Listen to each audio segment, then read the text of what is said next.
cha Afya na Sayansi Shirikishi Muhimbili kiko sasa hivi pale Upanga, ambapo kuna kampasi kongwe ambayo ilianza miaka ya 60, hasa mwaka 1968 ilipoanza kudahili wanafunzi wa udaktari, na mwaka 70 ikaanza vile kudahili wanafunzi wa uzamili. Kwa hiyo chuo kina zaidi ya miaka 50, lakini kwa miaka mingi kilishindwa kupanuka kwa sababu sehemu hile ni ndogo. Hivyo ikabidi tufanye taratibu za kuweza kupata sehemu nyingine ambayo chuo kitaanza kujenga kampasi ya pili ambayo ndio hapa Mloganzila. Kwa kule Muhimbili tulikuwa tunatumia hospitali ya Muhimbili kama hospitali yetu ya kufundishia madaktari na wataalamu wengine wa fani nyingine za afya, lakini vile hospitali ya Muhimbili imekuwa sasa na watu wengi na wanafunzi wengi, kwa hiyo kumekuwa na msongamano mkubwa. Kwa hiyo haya yote yakatusababisha sisi tutafute mahali ambapo tutaanza kupanua chuo ili kiweze kudahili wanafunzi wa kutosha katika fani za afya na sayansi shirikishi ambao watakidhi mahitaji ya wataalamu wa afya katika nchi hii. Kwa hiyo mwaka 2006 serikali ya Jamhuri ya Muungano wa Tanzania wakaturidhisha eneo hili ambalo linaitwa Mloganzila. Ilikuwa ni holding park ya Tanganyika Packers ambayo ni eka 3,800. Katika kuendeleza kampasi ya chuo, mradi wa kwanza ambayo uliweza kuanza ni mradi huu wa kujenga hospitali hii ya kufundishia na vile kutoa huduma za afya za hali ya juu.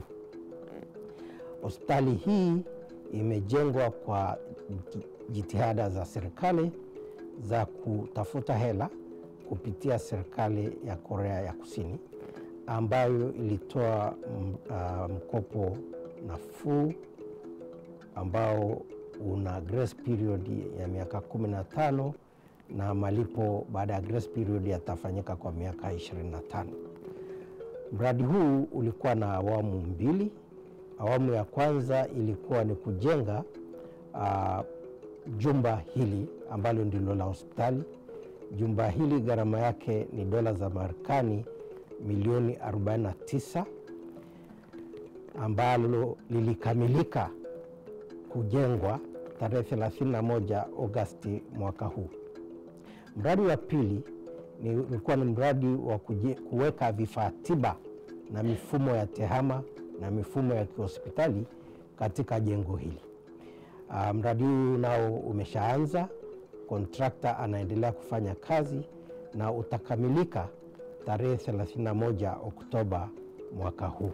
Tutakapomaliza kujenga hospitali hii na vile miundombinu mingine yote ya campus, tutaweza kuongeza udahili wa wanafunzi wa taaluma au fani za afya kutoka 4,000 tulionao pale Muhimbili sasa hivi mpaka kufikia 15,000 na zaidi. Hospitali hii ina ghorofa 9 na ina majengo au mapacha, na yote ni ghorofa 9. Kuna ghorofa ya chini kabisa ambayo ina mitambo mikubwa ya kuendesha hospitali. Kuna tanki la kuhifadhi maji ambalo lina ujazo wa lita 960,000. Kuna mitambo ya kusafisha maji taka yote yanayotoka hospitali. Kuna mitambo ya umeme. Chumba hiki tulichopo ni chumba ambacho kinapokea umeme kwa ajili ya kusambaza kwa matumizi mbalimbali ya jengo hili.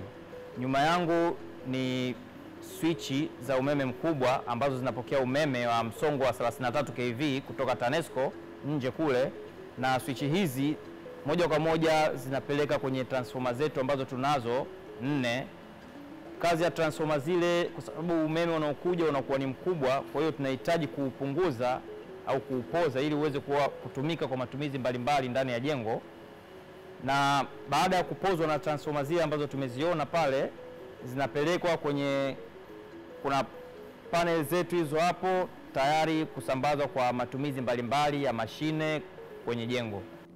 Kuna jiko la wagonjwa, kuna jiko la wafanyakazi, na kuna kituo cha udhibiti au control center wa mitambo na hospitali nzima, kama vile inatokea itilafu kama theater kule, au kuna watu wanaingia kuiba, wataonekana kwenye control center na watashughulikiwa. Hiki ni chumba cha kudhibiti na kusimamia mitambo na mifumo mbalimbali iliyopo kwenye jengo hili. Hapa tuna mfumo wa matangazo ndani ya hospitali ambao kwa kitaalamu tunaita public addressing system, ambao mfumo huu kazi yake ni kutoa matangazo mbalimbali ndani ya jengo kwa kutumia speaker ambazo zimefungwa kwenye maeneo mbalimbali ndani ya jengo hili. Mfumo huu mtu anaweza kutoa matangazo kwa njia tatu. Njia ya kwanza ya tangazo ni kurekodi tangazo kwenye flash na kwenye CD kisha una replay. Njia ya pili ni mtu kuongea moja kwa moja kutumia mic. Na njia ya tatu ya tangazo ni tangazo ambalo limechakatwa moja kwa moja kwenye mfumo wa moto kama kutokea na dharura ya moto, basi ile tangazo linatangaza moja kwa moja kwa kutumia huo mfumo ambao lenyewe linakuwa na kipaumbele cha kwanza. Kwa hiyo kama mtu alikuwa anatangaza matangazo ya kawaida, yanasimamishwa kwanza, tangazo la moto ndo linatangazwa. Pia humu tuna mfumo wa kusimamia mitambo mbalimbali kwenye jengo. Mfumo huo kazi yake ni kusimamia na kudhibiti mitambo, kwa mfano mitambo ya kusafisha hewa, kwa kitaalamu tunaita air handling unit, mitambo ya kuchemsha maji na kutengeneza mvuke, kitaalamu tunaita boilers. Kuna mitambo ya kupooza maji kwa ajili ya kutengeneza ubaridi, kwa kitaalamu tunaita chillers. Kuna matenki ya tiba gas, yani kwa kitaalamu tunaita oxygen tank. Kuna matenki ya maji, kuna tenki kubwa la maji. Kuna pampu za kusukuma uchafu nje ya jengo, na kuna pampu za kusukuma maji kupandisha juu kwenye ghorofa za juu. Pia kuna mfumo wa kusafirisha sampuli za wagonjwa kutoka sehemu mbalimbali kwenda maabara. Mfumo huo kwa jina la kitaalamu tunaita pneumatic tube system, ambao humu ndani kompyuta yake ndio hii hapa. Kwa kutumia huu mfumo tunaweza tukaona sampuli imetumwa kutoka wapi na inaenda wapi, na kama ikikwama sehemu tunaifuatilia imekwama wapi na kuirudisha kwa mtumaji ili aweze kuituma tena kwa mara nyingine. Pia kwa kutumia huo mfumo wa pneumatic tube system tunaweza tukagundua kama kuna kituo labda cha kutumia sampuli kina tatizo, kugundua ni kituo gani chenye tatizo na kumpeleka mtaalamu wetu aweze kwenda kurekebisha. Ghorofa ya ground floor, idara ya magonjwa ya dharura, emergency medicine, ambayo vile vile ina chumba cha kupasulia cha magonjwa ya dharura.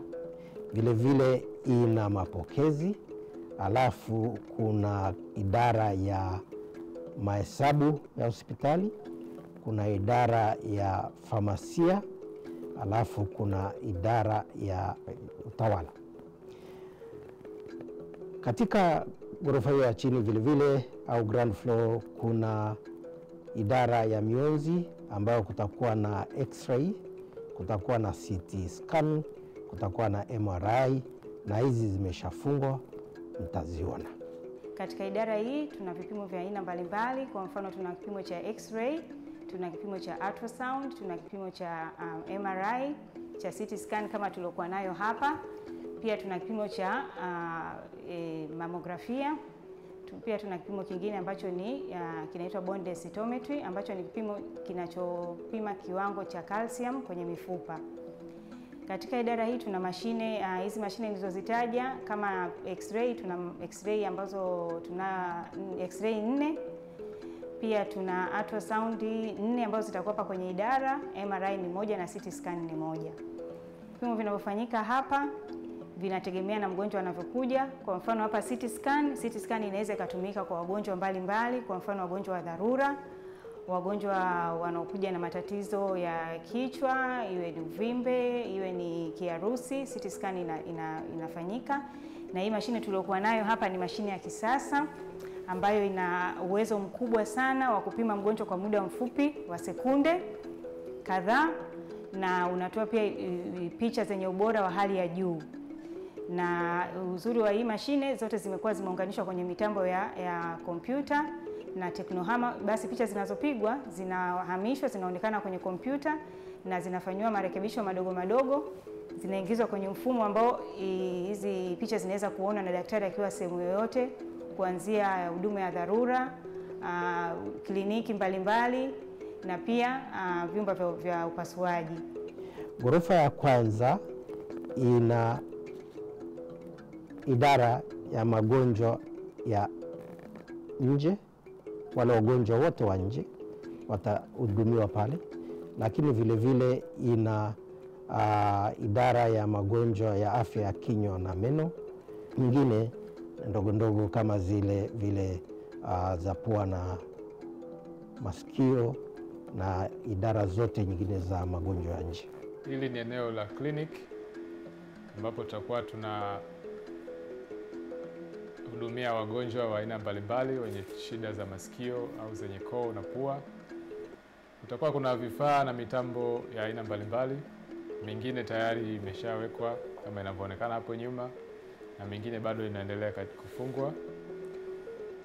Mitambo hiyo itakuwa inatuwezesha kufanya matibabu kwa urahisi bila kuwa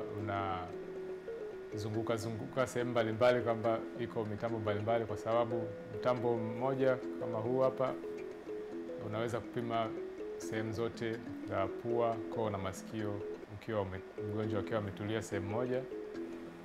Pia kutakuwa kuna mitambo ya kupima usikivu na kupima balance, shida za vizunguzungu na kadhalika.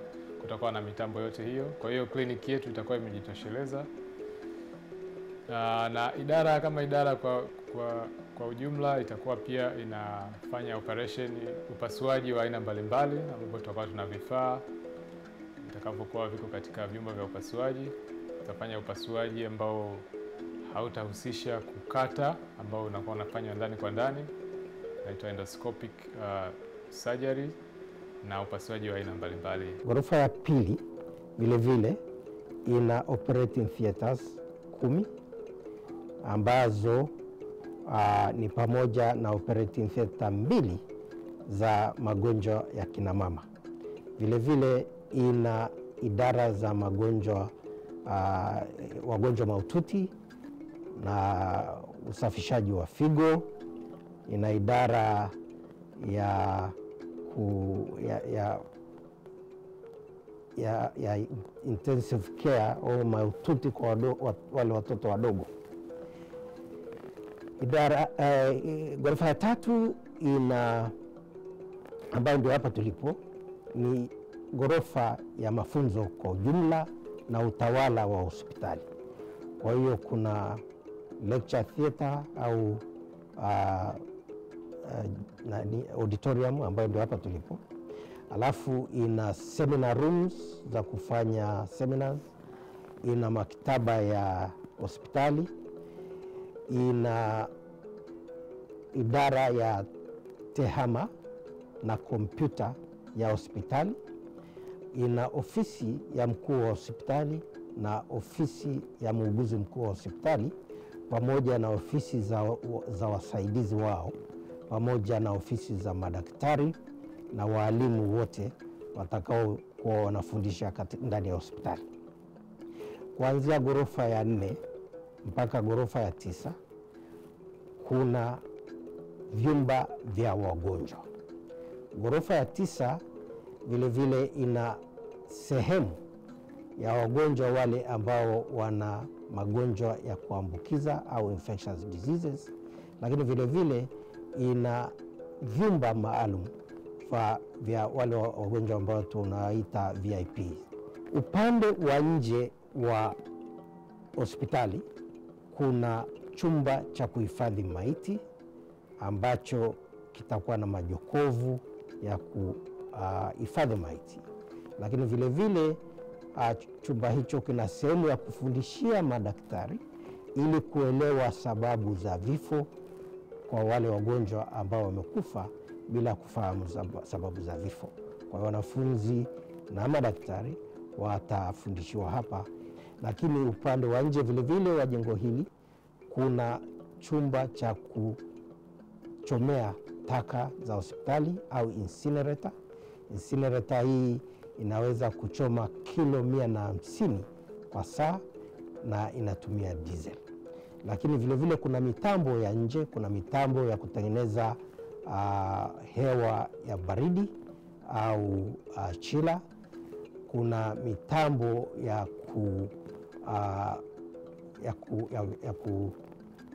au generators za umeme kama umeme wa TANESCO utakatika, na ni generator kubwa zinaweza zikaendesha kila kitu ndani ya hospitali pamoja na mitambo iliyopo.